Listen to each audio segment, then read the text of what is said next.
when I had started this journey, I had a huge misconception that I didn't know I even had. When I had started this journey, I thought there just had to be an essence of fearlessness in all of these people. You look at Bill Gates or you look at Elon Musk, they had to be fearless.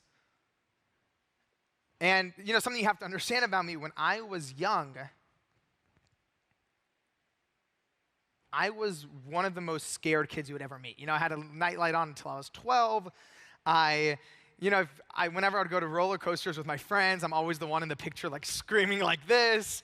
And I actually remember the first time I ever felt this. It was, I call it the flinch. And it's almost this internal being inside of me that was one of the biggest obstacles of this whole journey. The first time I remember feeling the flinch, I was in 3rd grade. And I walked into the elementary school cafeteria. And there's, all these big rows of tables.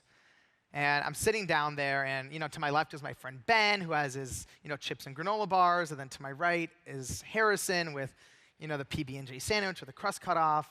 And then there's me with my big Tupperware of Persian stew, dark green lamb, red kidney beans.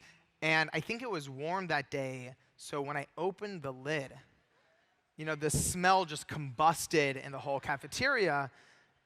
And I remember very vividly all the kids, turning around and pointing and laughing, asking if I had rotten eggs for lunch. And when you're 8 years old, you feel the heat rising in your face. And I remember from that day on, for the rest of the year, keeping my lunch in my backpack and waiting until after school to eat. And when I was young, it started out as my fear of being seen as different. And as I grew older, the flinch really grew with me. My fear of rejection, my fear of failure, my fear of making mistakes. And really, when I had started the journey of writing this book, I didn't understand that half of the battle was trying to get the interviews with Bill Gates. The other half was dealing with my internal flinch. And it doesn't matter if you're starting a business, it doesn't matter if you're chasing a dream, it's dealing with your own flinch that's the hardest part of achieving any dream.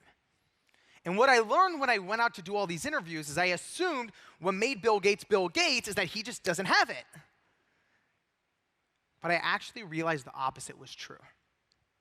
Not only were all of the people who I interviewed tremendously scared in the beginning, they were terrified the whole way through. So it wasn't fearlessness they achieved. It was courage. And while it sounds similar, the difference is critical. Fearlessness is jumping off of the cliff and not thinking about it. That's idiotic. But courage is acknowledging your fear, analyzing the consequences, and then deciding you still care so much about it, you're going to take one thoughtful step forward anyway.